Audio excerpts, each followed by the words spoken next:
नमस्कार, हरी भूमि टीवी पर आपका स्वागत है। सबसे पहले नजर डालते हैं आज की प्रमुख हेडलाइंस पर। हरियाणा की महिलाओं को जल्द मिलेंगे 2100 रुपए। सड़क दुर्घटना पीड़ितों को मिलेगी कैशलेस चिकित्सा सुविधा। अरविंद केजरीवाल ने चुनाव से पहले खेला आरक्षण कार्ड। भगत सिंह को आतंकी कहने पर 50 करोड़ का हर्जाना मांगा। बिना नशे और डीजे के शादी करने पर मिलेंगे 21,000 रुपए। अब आम आदमी गोद ले सकेंगे सीआरपीएफ के ट्रेंड कुत्ते। अब खबर विस्तार से। सबसे पहले बात करते हैं हरियाणा सरकार की। हरियाणा सरकार जल्द ही महिलाओं को 2100 रुपये प्रतिमाह देने जा रही है। आपको बता दें कि भाजपा ने विधानसभा चुनाव से पहले वादा किया था कि सत्ता में आने पर प्रदेश की सभी महिलाओं को प्रतिमाह 2100 रुपये दिए जाएंगे। अपने वादे को पूरा करने के लिए सरकार अगले माह शुरू होने वाले बजट सत्र में गरीब परिवार की महिलाओं को 2100 रुपये प्रतिमाह देने की तैयारी में है। बजट सत्र में हरियाणा सरकार बुजुर्ग, विधवाओं और दिव्यांगों की पेंशन में भी वृद्धि करने की घोषणा कर सकती है। इसके अलावा प्रदेश सरकार करीब 6 लाख गरीब परिवारों को घर उपलब्ध करवाने की रणनीति पर काम कर रही है, जिसके लिए गरीब परिवार को सब्सिडी उपलब्ध करवाई जाएगी। अब बात करते हैं सुप्रीम कोर्ट के महत्वपूर्ण फैसले की। सुप्रीम कोर्ट ने कहा है कि सरकार को ऐसी योजना बनानी चाहिए जिससे लोगों को हादसे के बाद बिना कोई पैसा दिए इलाज मिल सके।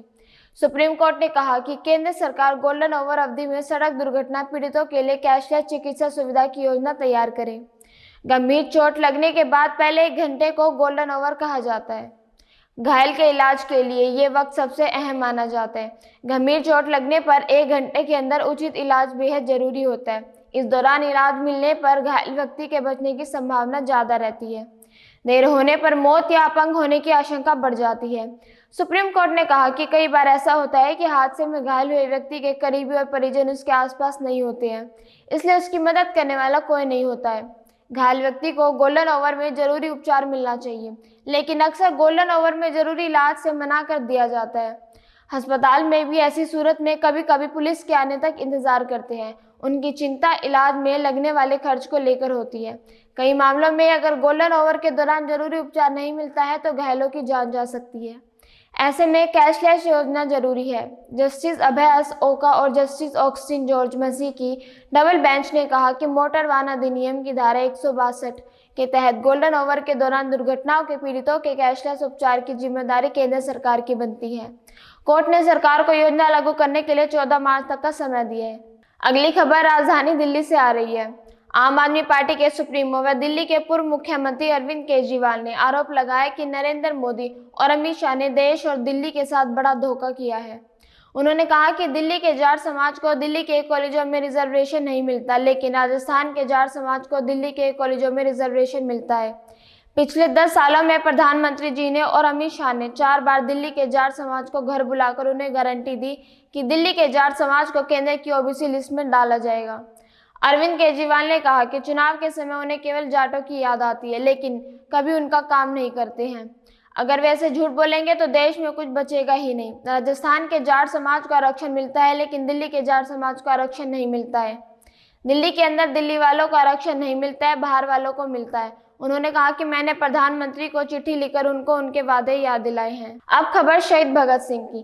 भारत की आज़ादी के नायक सरदार भगत सिंह को आतंकी कहने पर पाकिस्तानी के वकील ने पाकिस्तानी सेना अधिकारी को 50 करोड़ रुपए की मानहानि का नोटिस भेजा है। लाहौर की एक गैर लाभकारी संस्था के अध्यक्ष ने सेवानिवृत्त पाकिस्तानी सैन्य अधिकारी को महान स्वतंत्रता सेनानी भगत सिंह को अपराधी करार देने के लिए बिना शर्त माफी मांगने को कहा है। साथ ही उन्होंने अधिकारी को कानूनी नोटिस भेजकर 50 करोड़ रुपए का हर्जाना मांगा है। यही कानूनी नोटिस लाहौर मेट्रोपॉलिटन कॉरपोरेशन के मुख्य जनसंपर्क अधिकारी एवं पाकिस्तान सशस्त्र बलों से सेवानिवृत्त अधिकारी तारिक मजीद को भेजा गया है। मजीद ने भगत सिंह मेमोरियल फाउंडेशन पाकिस्तान के अध्यक्ष इम्तियाज रशीद कुरैशी पर विदेशी अनुदान लेने का आरोप लगाया है और महान स्वतंत्रता सेनानी भगत सिंह को अपराधी कहा है। अगली खबर समाज को प्रेरणा देने वाली है। पंजाब के एक गांव ने फैसला किया कि जो भी परिवार शादी में शराब और डीजे से दूर रहेगा उसे 21,000 रुपये शगुन के तौर पर दिए जाएंगे। पंजाब के भटिंडा जिले में कस्बा रामपुरा फुल के नजदीक बल्लो पंचायत ने गांव को नशा मुक्त बनाने और शादियों में हो रहे शोषण को समाप्त करने के लिए अहम फैसला लिया है। ग्राम पंचायत बल्लो की महिला सरपंच अमरजीत कौर ने शादियों पर होने वाले अनावश्यक खर्चों को रोकने के लिए ग्राम सभा के सदस्यों की सहमति से सरल विवाह नीति लागू करने का अहम फैसला लिया। फैसले के अनुसार गांव में अगर कोई भी परिवार बिना नशे और बिना डीजे के सरल तरीके से शादी करता है तो पंचायत 21,000 रुपये शगुन देगी। शादी महलों की बजाय घर पर या खुले में जहां पुरानी विरासत को अपनाया गया हो वहां पर भी शादी की जा सकती है। इसके लिए 7 सदस्य कमेटी बनाई गई है जो जांच करने के बाद शगुन राशि देगी। गांव बल्लो के पंचायत सचिव परमजीत सिंह भुल्लर का कहना है कि नवनिर्वाचित पंचायत शादियों में होने वाले फिजूल खर्ची को रोकेगी। उन्होंने कहा कि शराब और डीजे के कारण अक्सर दो पक्षों में बीच झगड़ा होने की आशंका बनी रहती है। इस वजह से सादगी से शादी करने वालों को प्रोत्साहित किया जा रहा है।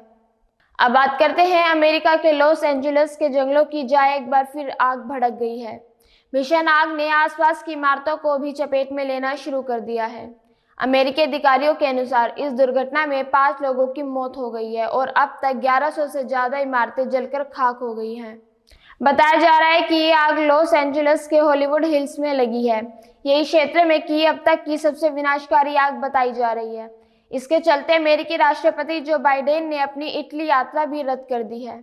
अग्निशमन कर्मियों ने रात भर कई आग की लपटों पर काबू पाया, मगर जंगल में कई अन्य जगहों पर यह आग फैल गई है। बताया जा रहा है कि 100 मील प्रति घंटे की रफ्तार से चल रही तेज हवाओं ने जंगल में एक साथ 3 बड़ी आग को भड़का दिया। अंत में बात करते हैं सीआरपीएफ की। सीआरपीएफ ने सेवानिवृत्त खोजी व हमलावर कुत्तों को आम लोगों को गोद देने के लिए पहली बार ऑनलाइन सेवा शुरू की है, जिसका मकसद देश के सबसे बड़े अर्धसैनिक बल के कुत्तों को सुखद जीवन देना है। पहली बार किसी सुरक्षा बल ने अपने प्रशिक्षित कुत्तों को आम लोगों को गोद देने के लिए इस तरह की पेशकश की है। अब तक केंद्रीय बल और राज्य पुलिस अपने सेवानिवृत्त कुत्तों को देखभाल के लिए पंजीकृत गैर सरकारी संगठनों या प्रतिष्ठित संगठनों को सौंपते रहे हैं। 4 नस्लों Belgian shepherd Malinois, German shepherd, Labrador और मुदोल हाउंड के 30 से अधिक कुत्तों को गोद लिया जा सकता है। इस प्रक्रिया की निगरानी बेंगलुरु के पास स्थित सीआरपीएफ का विशेष प्राण प्रजनन एवं प्रशिक्षण स्कूल करेगा। ऐसे ही खबरों से जुड़े रहने के लिए देखते रहिए हरिभूमि टीवी और अधिक विस्तार से जानना है तो हरिभूमि अखबार पढ़ें।